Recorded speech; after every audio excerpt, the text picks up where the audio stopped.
So anyway, hopefully you can hear me right now. My name again is Angelo, so let's begin. Apologies for the delay. So my school is College of New Caledonia, and we are located in Prince George in British Columbia in Canada. Okay, maybe some of you are thinking, where the hell is Prince George? I understand it's not as famous as the usual places, but I guarantee you studying in Prince George is a good place to start. All right, so to start it off, when we talk about CNC, I would like you to think about what your profile is as a market. So CNC basically is the best place if you are starting your journey to Canada, especially kung hindi ka aware kung saan ka pwedeng magsimula. So if you are budget conscious, you're looking for a high salary destination, o kaya wala ka pang specific place in mind but you really wanna begin soonest, okay? Then also kung ang goal mo is mapadala ang pamilya mo sa Canada to start a new life, CNC is the best school to start that journey.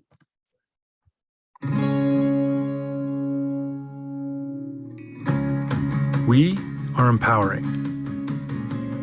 We are the stepping stone and a leg up to something greater.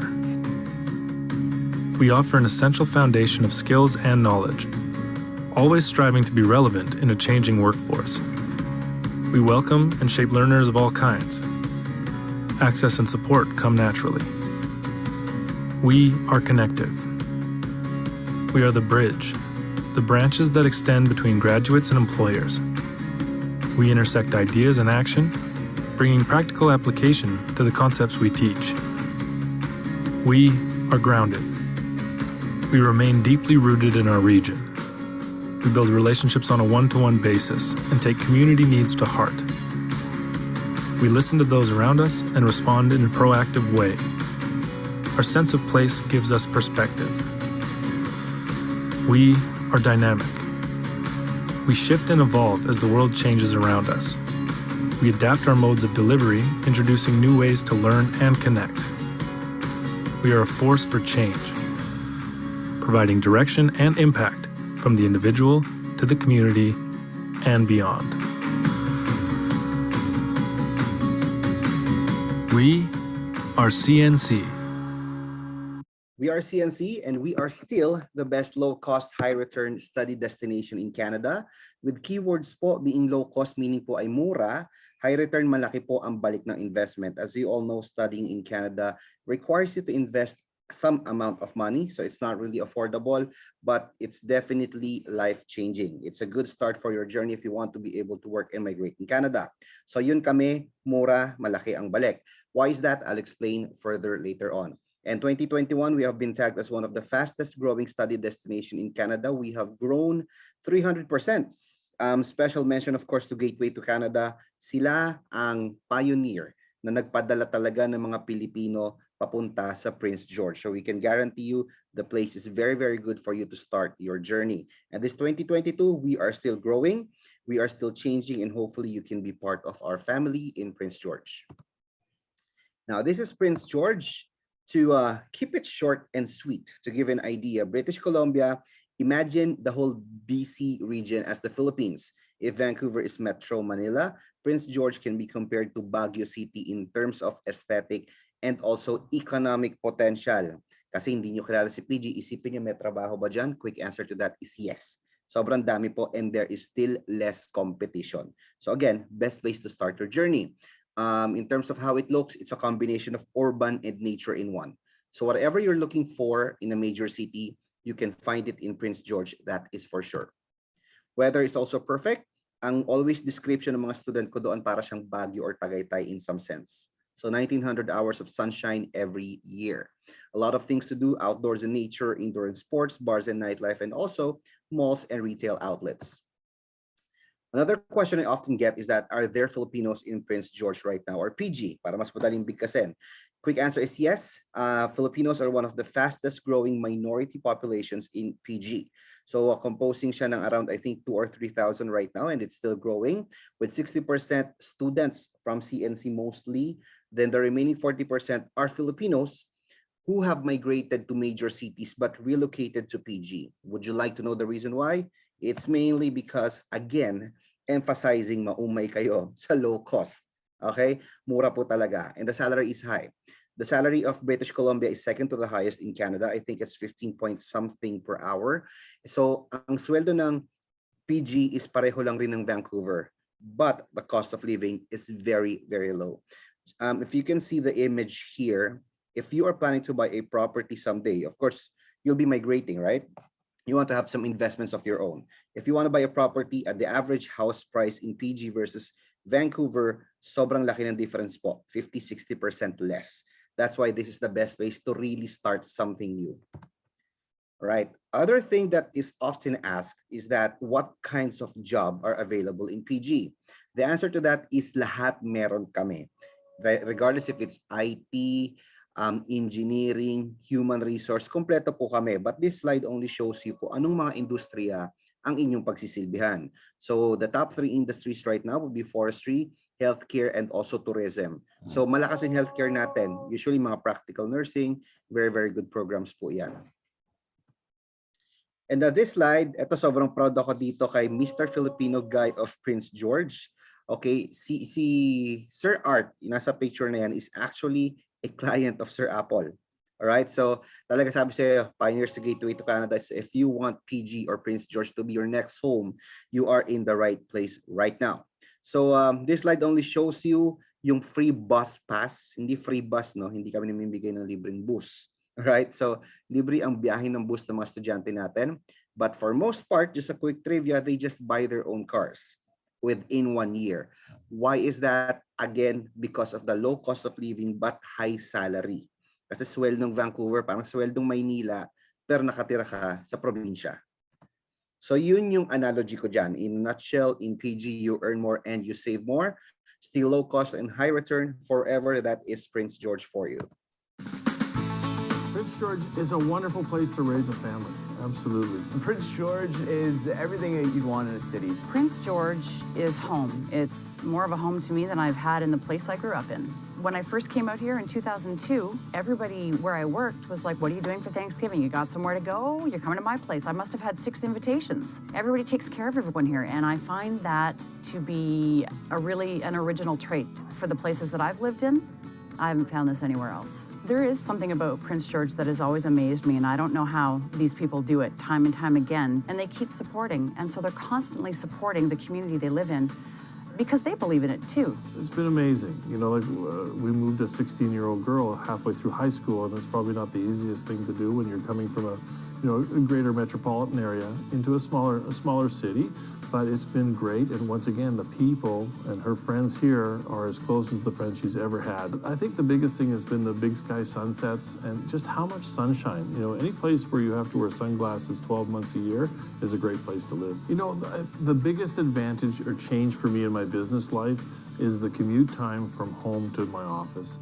You know, I live quite rural by Prince George standards, but ultimately I'm 15 minutes door to door between my home and my office. And that used to be an hour-and-a-half commute. So the reality is, you know, sometimes it's taking care of the property. It's going to my daughter's volleyball games. You know, lots of different things that I would have probably missed had I been in the city. I love the fact that commute times are a lot less than in major cities. The fact that I can leave my house at 8:15 and be at work at 8:22 is great. So that's a great thing and allows me a lot more free time to be outside and be active and play hockey or go, once golf season comes, go golfing and do all sorts of stuff like that. The best part about living in Prince George is lots of outdoor activities. The fact that there's no rain or hardly any rain, and I like the snow as well, and there is tons of sun. PG has most of the amenities that a major city will have, which is great. Spending most of my life in major cities, I like to have the ability to go out for a nice meal every once in a while and go to a mall and get all the things that I need. I love Prince George. I never thought I would be what people would call a small town girl, but Prince George is not small, first off. And there's so many activities that you can do that you cannot do in the big cities. You cannot drive 20 minutes and go snowboarding. You can't go around the corner and go fishing. So I originally wanted to go to medical school. I applied to multiple places, including Simon Fraser University, University of Toronto, University of Western Ontario. I chose UNBC because it is extremely well known in the science division. Going through your university education, you're not rich, you're not driving a nice sports car, you're not rocking the Gucci bags. So you do consider the price of the school. Prince George is a great opportunity for young adults to start their lives. Prince George is an amazing place to raise a family, an amazing place to visit, certainly to work. Prince George is active. Prince George is home. Prince George is home. Now, quickly on this side, how to make it your home. It's basically by starting your study at CNC. CNC is a public school. We've been in PG for 50 years now. So given a public school, all our programs have PGWP, affordable, and high quality. Ang intakes po natin is every January, May, and September. So nagkaka-open lang po ng September intake natin last Feb 1. Hoping na may ilang seats pa tayo. So how do we know kung may seats pa? You just apply ASAP. Kasi medyo mahirap tansyahin dahil may pumipila pong applicants. Usually mabilis maubos yung mga top-selling programs natin like human resource and tourism. So if you want to know more and check if you can qualify immediately, just go and register with Gateway to Canada. Our tuition fee is affordable by up to 40%, as low as 9,000 CAD per year. We still charge an application fee of 125 CAD. Siguro isip nyo, ba't hindi pwedeng i-waive? It's mainly because our tuition cost is already low. We are within the top 10 most affordable schools in Canada. So hopefully you can understand that. I can assure you, yung investment nyo naman, mababawi po. And right now, due to the 300% growth, okay, let's call it maybe a blessing in disguise or not, pero sa ngayon nag-require na kami ng IELTS or Duolingo just to make sure we filter the applicants dahil marami na nga po. It may sound bad, but for me, it's good kasi it shows that it has more potential and still less competition. Hindi kami masasaturate ng students. So lahat mabibigyan ng opportunity once you go to Prince George. Ang tuition deposit namin, it starts from 6,500 or 6,500 or 10K depende sa equivalent duration na gusto ninyo bayaran. Next payment is after 1 semester. Process, I'll just skip this one. Maganda yung process ni Gateway, so just inquire with them immediately. Ang timing ng mga papers natin, given we have limited seats, it takes time because we really process the documents for you. So probably 2 weeks up to 1 month, okay? All right, skip that one. Let's go with the courses. If you'll be checking our courses in our website, baka ma-confuse po kayo even with the pricing kasi nagmi-mix yung domestic application and international. Again, the best way to find the specific details is to inquire with Gateway to Canada. To give you a run through, these are the programs we offer under business and management. We have accounting and finance programs, business, and our top 2 bestsellers, the post-diploma in human resource and post-diploma in tourism and hotel management. Respectively, they cost 10,000 or 9,000 Canadian dollars per year. And post-diploma pa yan. Kaya ang bilis po niya maubos. Okay, so hopefully may ilang seats pa tayo ngayon. So just apply ASAP. We also have programs under health sciences and human services, dental assisting, dental hygiene. Right now, we're still not offering healthcare assistant. We don't know when it will open, but hopefully soon. If not, we still have good options like practical nurse, etc. That to open pa po for September. That's for sure. Then we have programs under tech, all right? Post-diploma in IT. Marami kaming post-diploma program na perfect for your experience, all right? Trades. I would suggest if you could consider trades, it's a good career, to be honest. Maybe it's underappreciated in the Philippines, pero abroad, Diyos ko, milyonaryo ka, mapapaampun ako sa'yo. Okay, programs under credit courses, here you go. Should ever gusto nyo magtuloy-tuloy for a university at yung mga possible prerequisite courses na pwede ninyong kunin. The best program we have here is the kinesiology for PT graduates. Quick overview of our facilities. In a nutshell, lahat ng services sa isang university or college meron kami. The campus is very big. If you want to check a virtual tour of the campus, you can check out my YouTube account. Meron akong compilation of videos dyan about CNC and Prince George, including a virtual tour. All right, and accommodation. This is one of the most common question. How much does it cost to stay in PG? Ang pinakamura natin off-campus, I would always suggest go for off-campus. Medyo mas mura siya, no? Ang on-campus kasi, bukod sa mabilis maubos yung seats, medyo mas pricey ng kaunti. Go for off-campus. We have a very supportive Filipino community there. Once you start enrolling, I can include you in our Facebook group. maraming postings doon about rentals and whatever support the community can provide you. So it starts at 350 CAD. And for a family, sobrang mura po. It can start from 500 Canadian dollars as well. This is how our on-campus looks. Off-campus, homestays. The run-through na lang po natin to. Again, this is just to emphasize how affordable we are. So may kickback ka na 9,000 CAD. Pwede mo i-transfer sa akin yan sa GCash. Okay? Saving a lot of money for you. Cost of living, there you go. This is again to back up my claim na low cost, high return. Kasi pareho kami na sweldo in Vancouver, pero yung cost of living, ang laki ng diferensya po. That's why they can buy their cars, right? And just a quick run through of the minimum wages in Canada. All right, some again, some data showing how much opportunity there is in BC and also in Prince George. Okay. All right, some testimonials just to quickly run through. Ang reply na to galing po sa mga students namin ng CNC mismo. Talking about part-time job pa lang po ito. Okay, wala pa yung pagdating ng eventually you're gonna be migrating. All right, so whatever you need, we have it for you. Especially we have a student union or student union.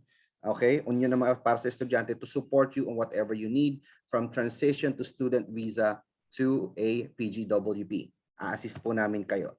And we are always trying to make you feel part of the family. As of now, still out of stock ang jacket ko. Ang hirap kumuha ng supplies right now.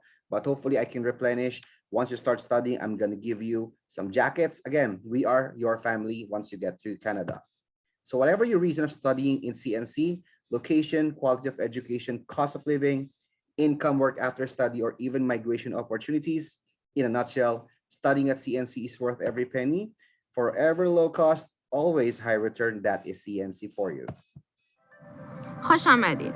Mabuhay! Welcome to the College of New Caledonia.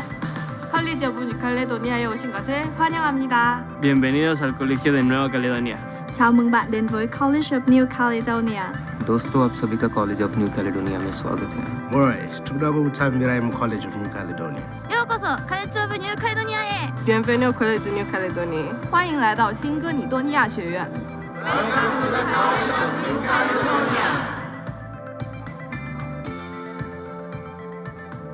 All right, thank you. And I'll be happy to answer any questions later on. Floor is back to you, Sir Apple.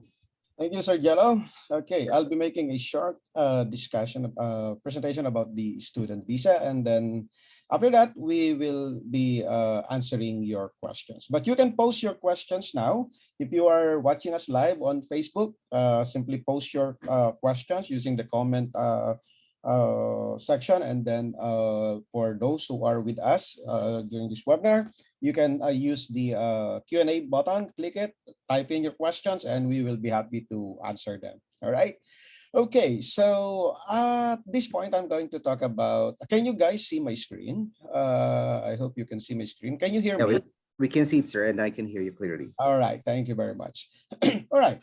So we are Gateway to Canada. We are part of Canadian Immigration Consultancy Group, and we've been in the industry for over 30 years already. We've been sending Filipinos to Canada since 1989, which started operations in Taipei, Taiwan. 1993, we started operations in the Philippines. So we have already sent thousands of clients to Canada.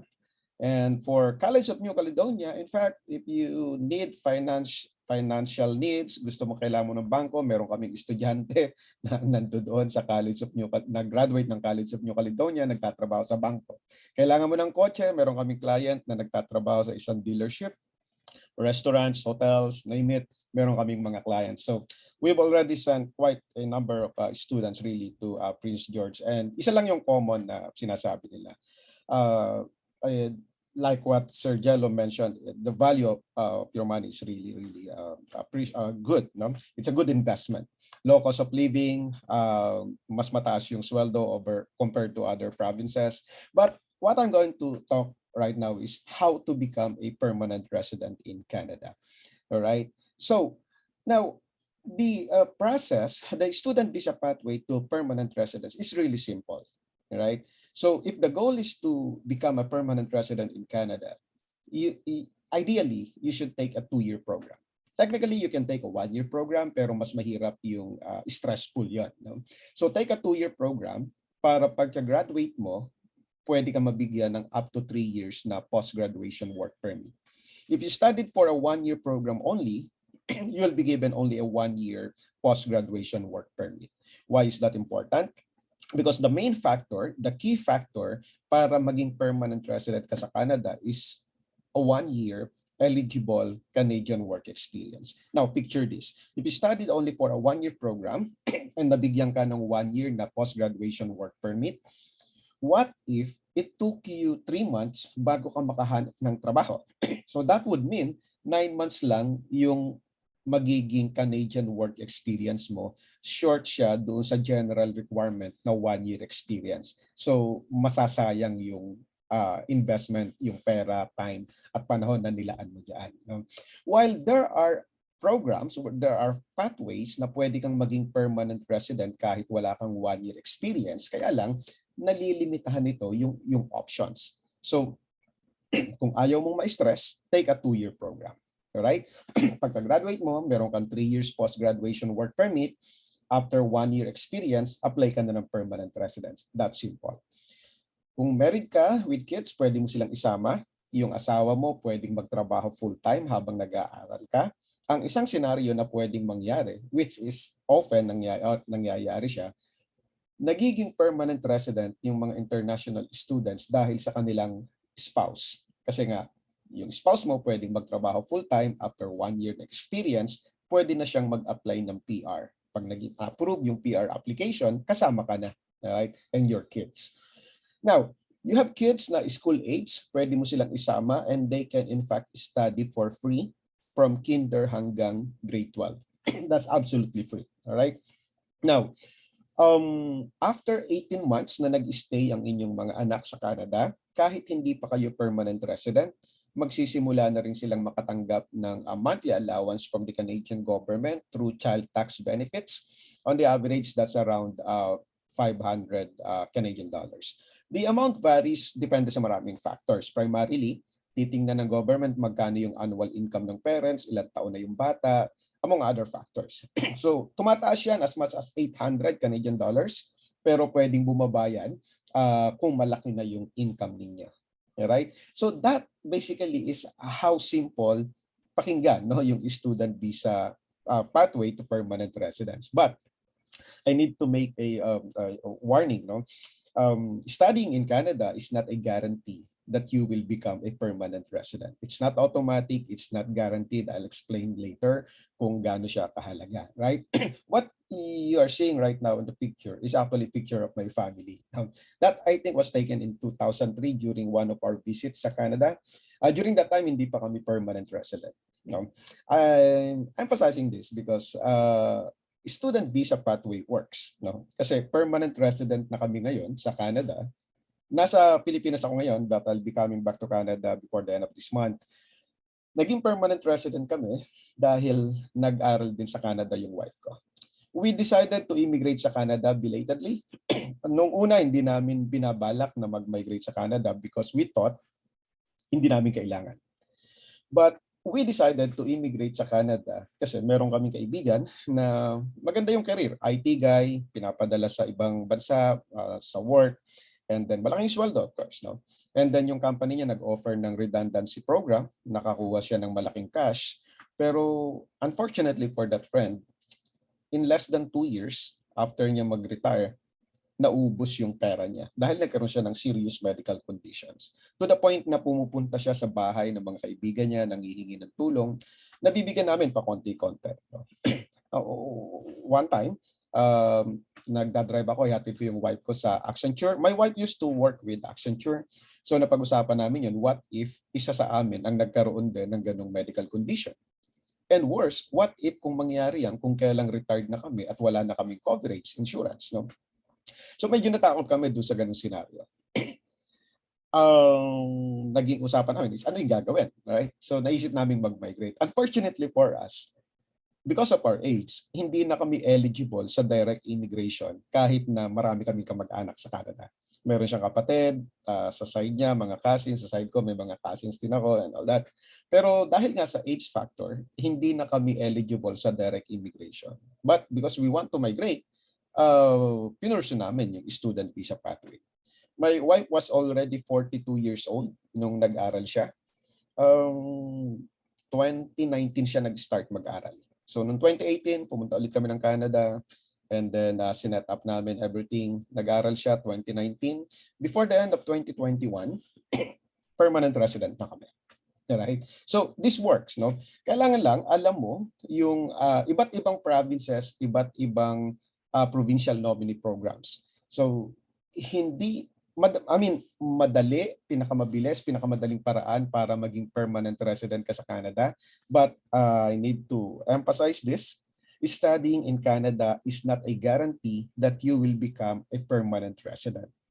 Your choice of school, your choice of program, city, and province na pupuntahan mo, meron siyang direct and indirect effect towards your immigration goals. The advantage of studying at College of New Caledonia is that bukod sa mura, yung cost of living, mababa yung cost of living, marami kang immigration pathways na pwedeng applyan. Kaya almost all ng mga graduates namin sa College of New Caledonia are now permanent residents. Yung mga recently na nakagraduate lang, we are now working on their PR applications. Napakadali because there's the British Columbia Provincial Nominee Programs. There's the Express Entry. Sa Express Entry, merong Canadian Experience Class, Provincial Nominee Program streams. Sa Provincial Nominee Program naman ng British Columbia, napakaraming streams din na pwede mong applyan. No? Sa British Columbia, isa sa pinakamadali na maging permanent resident. Meron akong client nurse, wife yung nag-aral, tapos yung husband niya, architect graduate pero walang employment experiences sa Philippines kasi more on business, self-employment. Pero pagdating sa Canada, naging permanent resident sila, hindi dahil dun sa nurse. Naging permanent resident sila dahil dun sa husband na nagkataong nagtrabaho as a general laborer sa isang food manufacturing business sa British Columbia, sa Vancouver to be specific. Naging permanent resident sila because that job is in demand sa British Columbia at merong pathway yon sa British Columbia Provincial Nominee Program. So, mabilis, no? So, your choice of school, your program, city, and province, definitely meron siyang direct and indirect effect towards your immigration plans. Hindi mandatory na mag-hire kayo ng mga consulting firms like us, but if you want to be guided, you can bank on dun sa experience namin of over 30 years already. While we cannot guarantee approval ng application, but certainly, we can help you increase your chances of approval through proper documentation. Simple lang naman yan. Kung first time mo itong gagawin, you are more susceptible sa mga mistakes. And small mistakes may cause huge problems. Kung hindi man delayed, ang worst niyan is refusal ng application.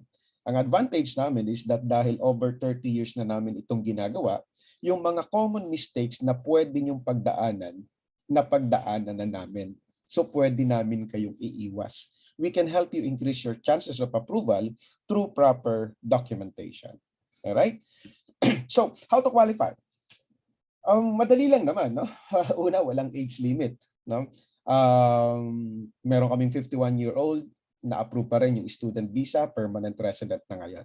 Ang downside lang, kung 45 years old and up ka na, limited na yung mga programs na pwede mong applyan. Mas konti compared kung below 40 years old. No? May mga immigration programs kasi na may malaking factor sa age. No? Pero marami namang immigration programs na hindi problema yung edad. So, pwede pa rin. I'm just telling you this para inform yung decision po ninyo. Alright? Processing time is 2 to 3 months. Kung gusto niyo pong nasa Canada kayo this year, the earliest, I guess, would be September 2022. Alright? You have ample time if you will decide soon enough. Alright? Ang next intake would be January and then May. But again, if you want to be in Canada this year, that is highly doable. Depende na lang po yan sa inyo kung kailan kayo mag-decide. You need to make a timely decision. Now, in applying for a student visa, I think this is the most important requirement. You need to convince the visa officer that you have the financial capacity. So kailangan mong patunayan sa visa office na meron kang funds enough to cover your 1-year tuition and 1-year living expenses. Alright? Kahit 2-year yung program mo, at least be able to convince the visa officer na meron kang budget for 1 year to cover your first year tuition and 1-year living expenses. On the average, ang annual tuition sa Canada is around 15,000 Canadian dollars. Pero dahil College of New Caledonia ka papasok, pwedeng 9,000-10,000 lang yan 1 year. Alright? Ang living expenses mo naman, this amount is imposed by Canadian government, right? So if you are single, you need to convince the visa officer na meron kang at least 10,000 Canadian dollars to cover for your living expenses. This amount pretty much cover your accommodation, food, transportation, and other incidental expenses during your stay sa Canada. So assuming your 1-year tuition is 15,000 Canadian dollars, and then your 1-year living expenses is 10,000, so dapat meron kang 25,000 Canadian dollars. Alright? Pero for purpose nga ng kung Canadian College of New Caledonia ka papasok, your 1-year tuition is only 10,000. So plus 10,000 instead of 25, that's only 20,000. At 40 pesos, that's around 800,000 pesos. For your living expenses, kailangan mong dagdagan, depende kung ilan yung family member na sasama sa'yo. Kung mag-asawa lang kayo, that's 14,000. Kung may kasama kang anak, additional 3,000 each.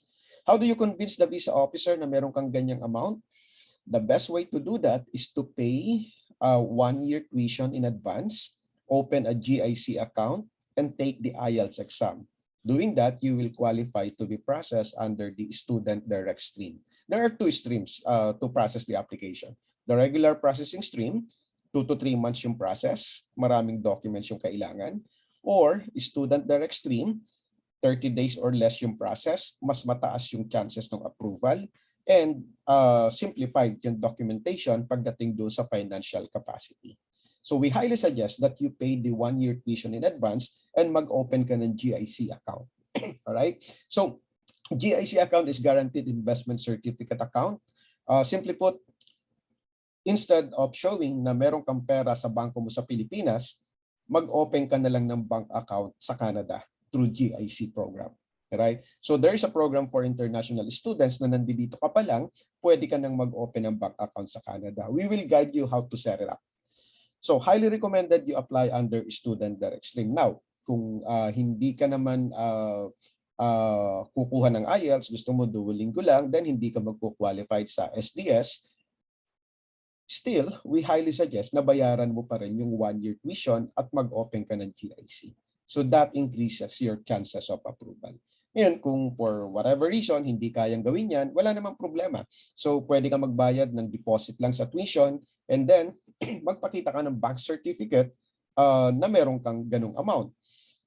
Accepted din yung sponsorship. For example, kagagraduate mo lang ng grade 12, and then hindi naman expected, of course, na meron ka kaagad 1 million sa bank account mo. So pwede dito yung sponsorship ng parents or any relative for that matter. So whoever the sponsor will be, kailangan lang magbigay ng letter of support. And then, yung letter is stated sa letter of support kung ano yung relationship nyo, magkano yung ibibigay niya, saan galing yung pera niya, and dapat supported ito ng mga financial documents to convince the visa officer na meron talaga silang capacity to provide such support. For example, ang parents mo, sabi nila bibigyan ka ng 10,000 Canadian dollars, dapat yung pera nila sa bangko is more than 10,000 Canadian dollars. Kasi i-consider dyan, may mga kapatid ka pa, yung living expenses nila, so hindi realistic na yung lahat ng pera nila ay ibibigay sa'yo. Right? Lalo na kung magbibigay sa'yo ay uncle, pinsan, so hindi realistic na lahat ng pera nila sa bangko ay ibibigay nila sa'yo. So kung meron lang silang 10,000 Canadian dollars sa bank account nila, hanggang 5,000 lang ideally, maximum yung pwede nilang i-provide na financial support. Alright? So, if you will think na mahal pala yung mag-aral sa Canada, actually, mahal naman po talaga. No? Kaya lang, mabilis nyo siyang mababawi. Considering na, we made some computation about it. kung mag-asawa lang kayong aalis and ang premise ay magtatrabaho full-time yung spouse and yung student magtatrabaho part-time. And kahit minimum wage lang na $14 per hour ang sweldo, meron ka pang monthly savings na around 1,000. That's even after deducting yung taxes and yung mga living expenses. And lalo na kung sa Prince George ka mag-aaral. Kasi ang rent sa isang room is around 350 lang. My wife was paying 500 something doon sa room that was sa Ontario. So ang laki ng difference, no? And mas mataas yung minimum wage sa British Columbia compared sa Ontario. So this is really doable. Ang kailangan mo lang dito is decision. Like for example, si Miss Dana and Sir RJ, parehas silang registered nurse. Nag-aral si Miss Dana, pero naging permanent resident sila dahil kay Sir RJ. Nagkaroon siya ng work experience, nag-apply ng permanent residence. Alright? So, do your due diligence before nyo kami i-hire. Check us out. Check nyo po yung Facebook page namin. Napakaraming reviews doon. Karamihan sa kanila ay responsive kapag nag-communicate kayo sa kanila. And then from there, you make a decision. Simple lang. Kung confident kayo na kaya nyo siyang gawin on your own, hindi nyo kailangan ng consulting firms like us. Pero kung sa tingin nyo, kailangan nyo ng assistance, then you may want to consider hiring our services and then we will be happy to assist you. Kung ang question nyo naman ay papaano mag-apply, magkano yung consultancy fee and all that, we provide free admission application assistance. Fill out nyo lang po yung sign-up form. Pag nag-fill out kayo dyan, papadala namin ng instructions kung paano mag-apply. And then we will also send you information about the student visa process, detailed breakdown of expenses, etc. And then after this, kung may mga follow-up questions po kayo, you can always book an appointment and one of our case managers will be attending to your questions and or concerns. So that's basically ends my presentation. We are now ready to answer your questions kung meron man. Alright, for those who are watching us live on our Facebook page, please post your comments, your questions through the comment section. And then for those who are with us now sa Zoom, you can click the Q&A button and type in your questions and we will be happy to answer them. All right. Sir Jello, are you ready for some questions?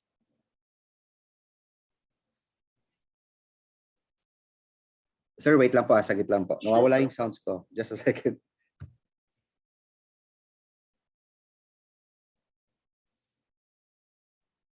Sir Apple, you there? Yep, I'm here. I'm here. I'm back. Okay. All right. So, merong question dito if you're ready. Let's want to ask if construction-related works are in demand in PG. Mechanical engineer siya, nasa Philippines, 10 years experience sa building and instruction, engineering, and construction. Yung asawa niya naman ay public school teacher and merong experience sa salon and spa. May family business sila. Okay. I think they're asking for the program.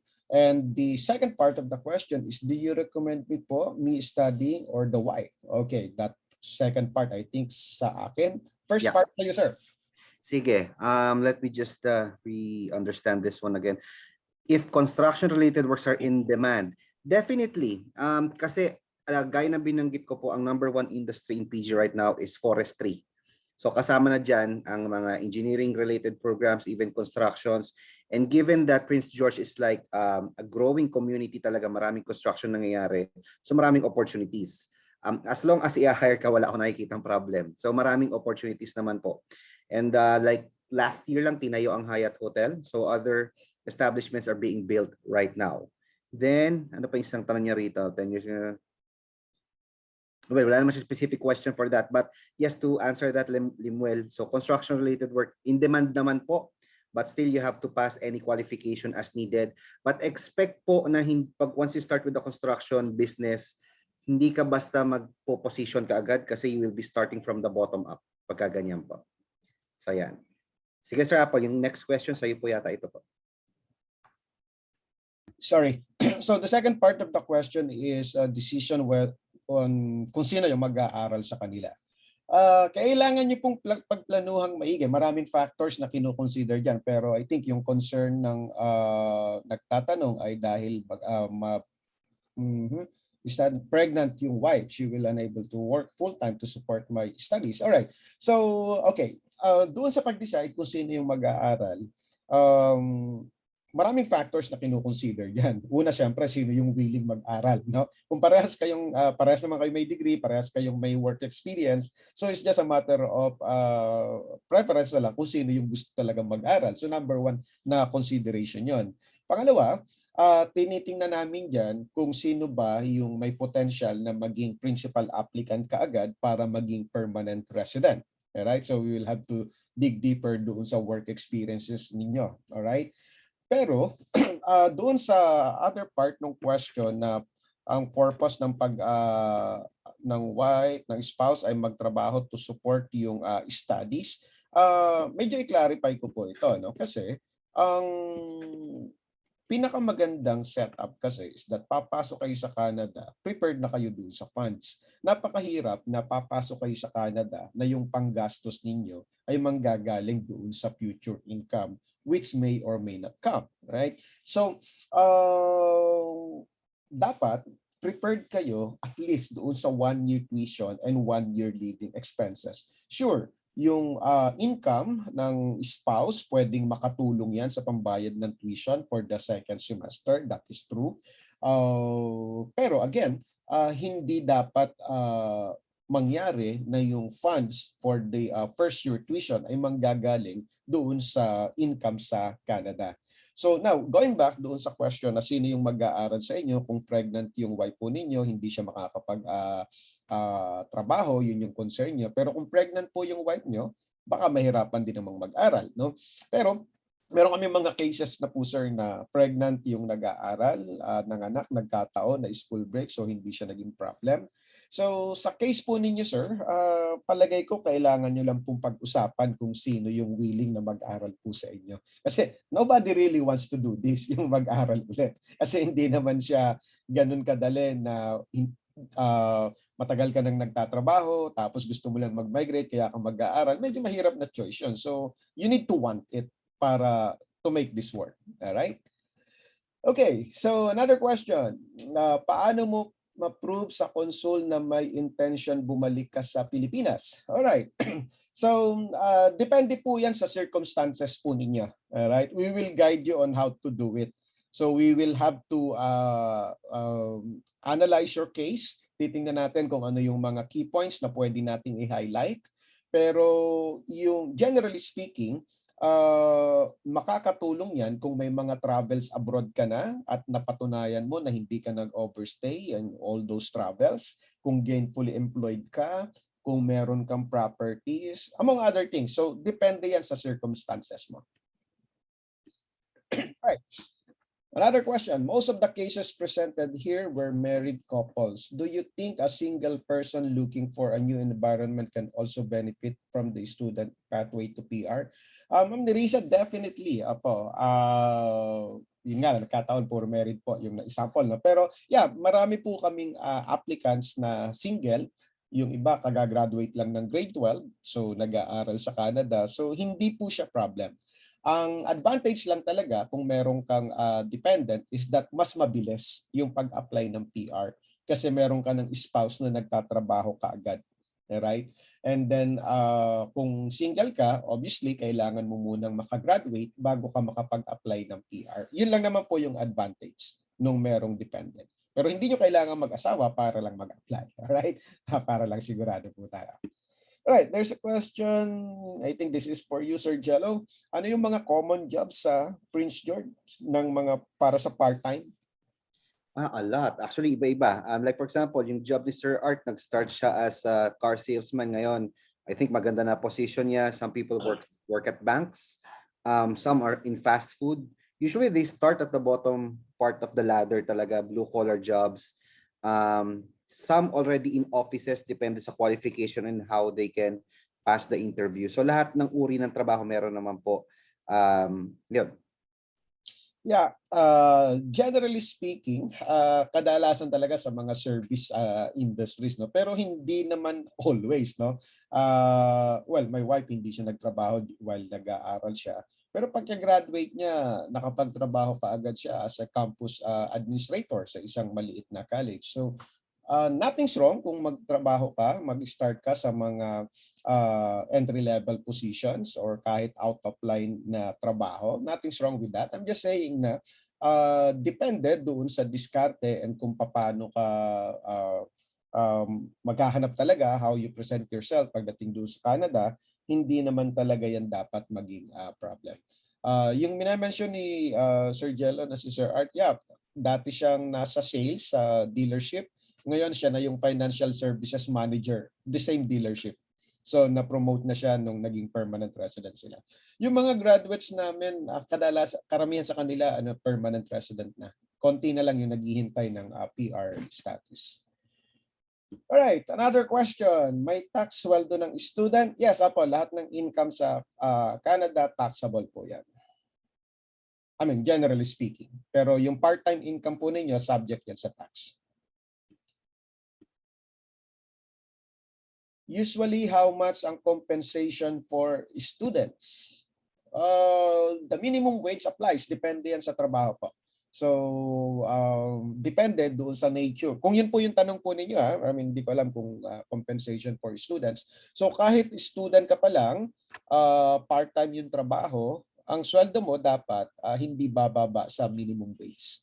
Alright? Pero hindi laging minimum wage lang yung sweldo. Meron kaming client, 25 per hour yung sweldo for a part-time job. No? Meron ang client dito, warehouse managers, pagdating doon sa Canada, naging assistant logistics manager habang nag-aaral siya. So yeah, iba't iba yung magiging trabaho. How many hours ang restriction to work as a student?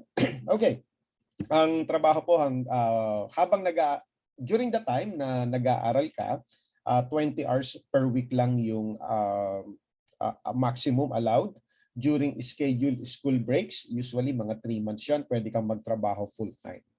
Pagka-graduate mo, meron kang post-graduation work permit, pwede kang magtrabaho full-time. No? So, as a student, that's a maximum of 20 hours per week. All right. Sir Jello, this is for you. Medium of instruction is no longer being accepted sa College of New Caledonia. Correct, sir. As much as nilabang ko yan, alam mo na stress ako dyan, it's really part of the growth of the company. So 300% growth. We are now requiring IELTS 6.0 if I'm not mistaken. But if kung mahirap, Duolingo is also accepted 105 yung minimum grade po. Thank you, Sir Jello. I'm a registered nurse. What program can you suggest?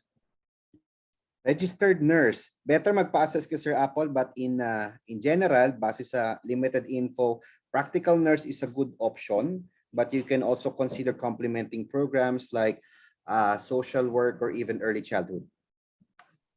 Right. Okay. So, doon sa pagpili ng program, wala namang rule na kapag ganito yung background mo, dapat ganito lang yung program na pwede mong kunin. Practically speaking, kahit anong program, as long as eligible ka sa program na yun, na-meet mo yung requirements, pwede mo siyang kunin. Ang challenge dyan is, paano mo siya mapapa-approve? You need to be able to convince the visa officer that studying this program is logical. Merong logical career progression. Right? You need to be able to answer the question like, how will studying this program in Canada help you career-wise pagbalik mo ng Pilipinas? So, ganun yung orientation dapat. Case in point, meron ng client, medical technologist, ang experience niya sa laboratories, of course.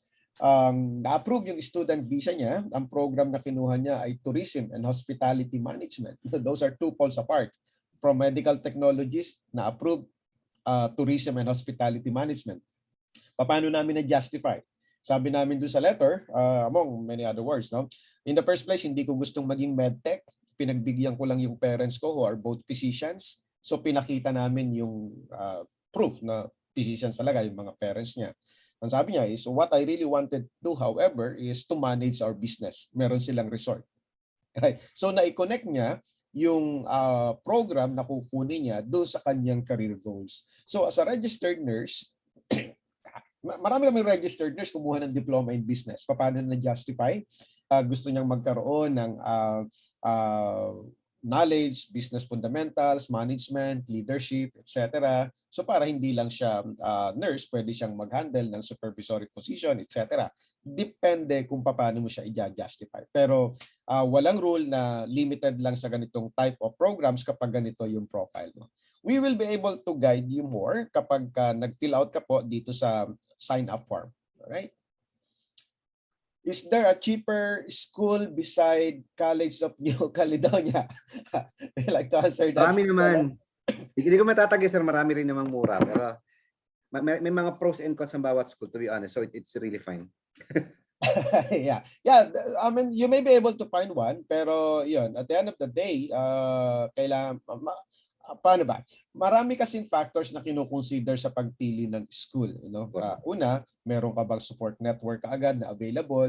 Maaring kung saan ka may support network, mahal naman yung tuition. So definitely, walang city, walang isang school na nandiyan dyan lahat. Laging may pros and cons yan. Kapag hinanap mo yon, mauwi ka sa analysis paralysis. Right? Correct. So yun yung iwasan po ninyo. So wala kang makikitang isang school na nandiyan dyan lahat ng hinahanap mo. Definitely. Correct. So I think cost is only one. Pero yun nga, kaya binanggit ni Sir Apple, guys, consider nyo rin yung options nyo after yung return. Actually, may mga mas mura sa CNC for sure. Atlantic is a province to start if you're looking for cost only. Pero some factors to consider as well kung mag-fit sa inyo. So, yun, magpa-assess po talaga kung malaman kung ano talaga yung need niyo rin. Ganun po talaga siya. Alright. So, thank you, Sir Jello. Kung mag-apply po ako as international student, pwede ko po ba isama ang parent ko? Senior citizen na po siya. Alright. Unfortunately, hindi siya qualified dependent for purposes of student visa application. Ang pwede mo lang isama sa application mo is spouse and kids. Now, kung gusto mong isama yung parents mo, pag na-approve yung student visa mo, pwede siyang mag-apply ng visitor's visa. That's a separate application. So, may mga gumawa na yan, pero walang guarantee, of course, na ma-approve yung visitor's visa, but that's the most that you can do. Yung visitor's visa holder, hindi sila allowed magtrabaho sa Canada, right? But they can stay practically for as long as allowed, no? Initially, pwede silang payagan na 6 months before mag-lapse yung 6 months, pwede kang mag-apply ng extension, hanggat ina-approve, pwede silang mag-stay sa Canada. Pagka hindi na in-approve yung extension, then kailangan na nilang umuwi. But to answer your question, yes, hindi na siya possible. Scholarship, Sir Jello. Yes, sir. Scholarship, wala tayong ino-offer for CNC right now kasi nga po cost-wise sobrang mura na. Pero pagdating nila doon, depende sa grades, meron tayong mga merit-based programs that they can apply to their college or even yung student union minsan may na-offer na mga programs po. All right. Thank you. How much travel fare? All right. More on I mean sa travel, pero siguro depende sa season kung kailan ka aalis. Depende kung anong economy ba yan or gusto mo business class. But I would say mga $1,000, generally speaking, may ticket ka na. Right? 40,000-50,000 mag-budget ka for your airfare. Alright? How do you handle or defend cases recently with Chinook AI na ang nagdi-decide for alright. So I mean medyo controversial nga ito.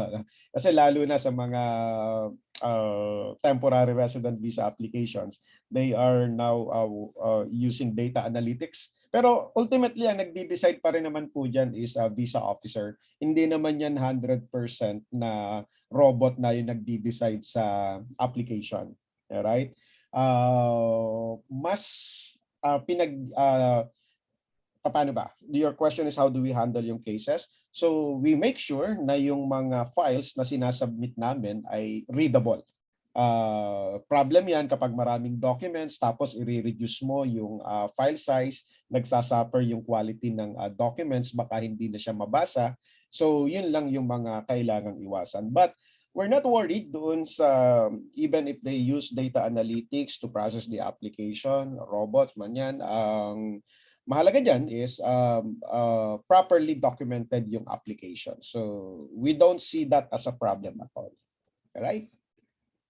Okay, so may mga questions pa po ba? We have ample time pa para sagutin ang inyong mga questions. Okay.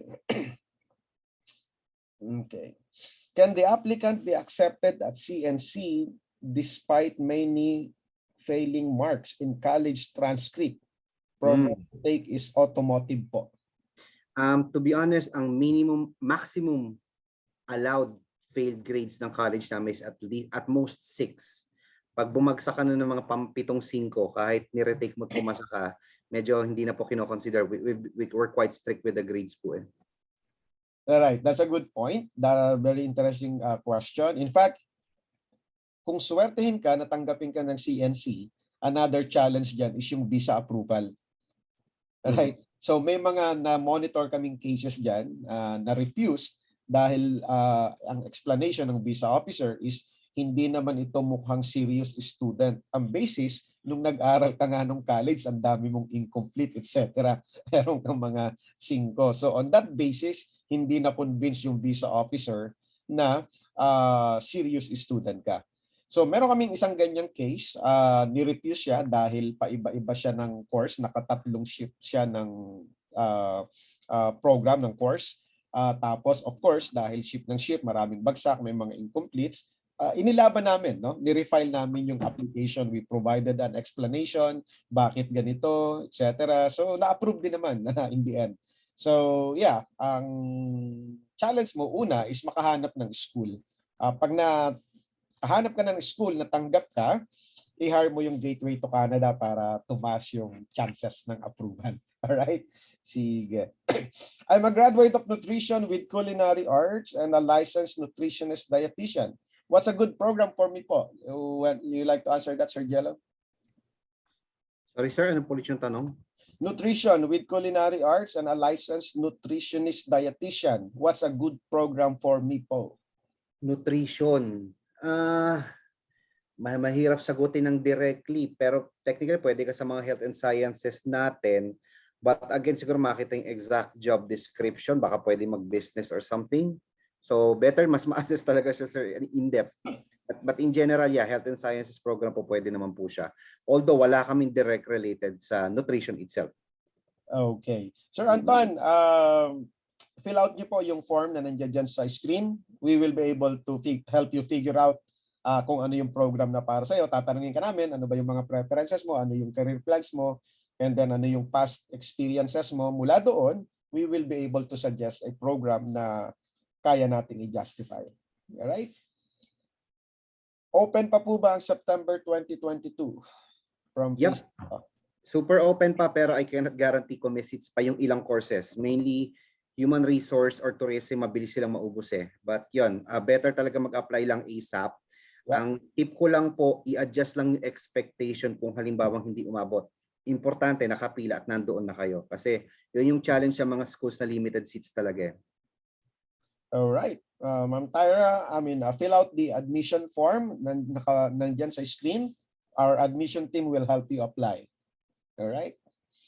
Okay. Nawala na sa Facebook. Let me check. Okay. Okay. So, may mga questions pa. Need liquid cash as proof of support or kahit pwede other form? Cash and cash equivalents po pwede. Ang hindi lang kasama is yung mga real properties. Alright. So if you're talking about stocks, mutual funds, so pwede po yan. Alright. Pwede po bang kumuha ng social work program ang isang HR professional, psychology graduate? How much po ang tuition fee? Sir Jello? Yeah. Technically possible, pero depende on how the SOP will be constructed. That's where the role of Sir Apple and team will come in. And they're very good at that. Pero titignan siyempre kung realistic. Cost will be around 20, let me just open the file, 20 plus per year to. Sorry, quickly open ko lang.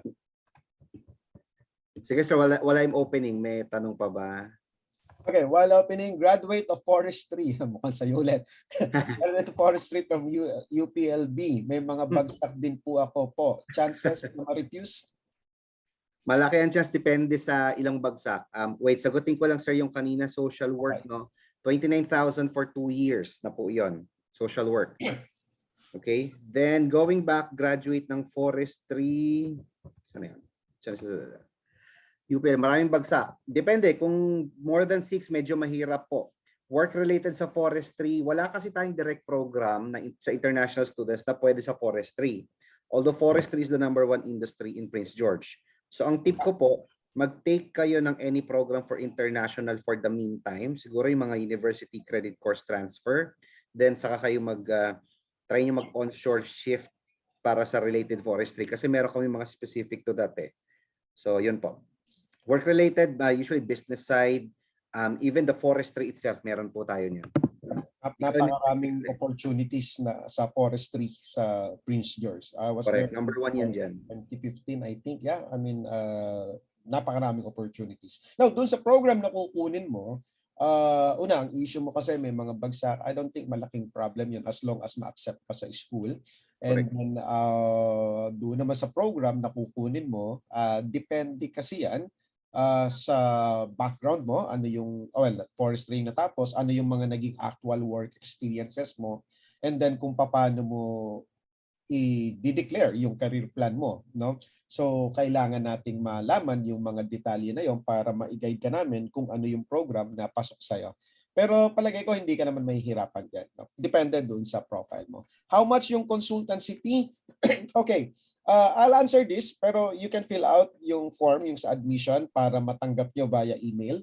Ang consultancy fee namin for student visa application is $1,200. That's the consultancy fee. Hindi kasama dyan yung application for permanent residence. Kapag na-approve yung student visa mo, then we can talk about assistance doon sa permanent residence, which includes assistance sa extension ng mga permits, application ng post-graduation work permit, provincial nominee application, hanggang sa maging PR ka. Alright? So that's $1,200. If single. Kapag may dependent, that's $1,600. Anong klase work related sa forestry? Yeah, there's a lot. Okay, graduate of forestry, nasagot na. Okay, so may mga questions pa ba bang pahabol? Mukhang nasagot na natin lahat. May mga questions pa po ba kayo? Okay, IELTS, nasagot na rin to kanina. Alright, baka may mga questions po kayo before we wrap it up. Mukhang wala nang question. Sir Jello, would you like to have your final comments, remarks? Yeah. Anyway, always thank you, Sir Apple, and I think I'll see you Tuesday, right? Yeah, Tuesday. Great. So I'm always thankful to Gateway to Canada. To be honest, guys, they are our top agent for CNC Prince George. They really elevated the community there, so they know what they're doing. If you're looking for the perfect partner in terms of studying in Prince George, this is the best place to start it. So ang request ko lang po, and my always request, is that whenever you do your own research, do not base it on what you see on Facebook. Hindi po lahat ng Marites ay may alam. So better ask the professionals. Okay? And I wish you the best. Next step, just start on your journey. I know it's scary, pero dyan po pumapasok ang importansya of having a partner agent. It's not only to make your job easier, but it's also to give you emotional support, because studying in Canada is not easy. So good luck, and I wish you all the best. Hopefully see you soon in Canada. All right, thanks for that, Sir Cello. All right, I need to clarify again, the easiest and fastest way to become permanent resident in Canada is via student visa. However, it's not automatic, it's not guaranteed. Your choice of school, program, and province na pupuntahan nyo, meron siyang direct and indirect effect towards your immigration plans. Hindi mandatory na mag-hire ka ng mga consulting firms like us, but if you want to be guided, then you may want to consider hiring Gateway to Canada. Check us out. Do your due diligence. Pag sa palagay mo, we want you to make an informed decision. So consider all options. We want you na we want it this way, no? Hire us only kapag sa palagay ninyo ay informed yung inyong decision. Otherwise, continue searching for answers. All right. That being said, thank you very much po. Ingat po tayong lahat. See you Tuesday, Sir Jello. See you, sir. Happy weekend, everyone. Bye-bye. Thanks. Bye-bye.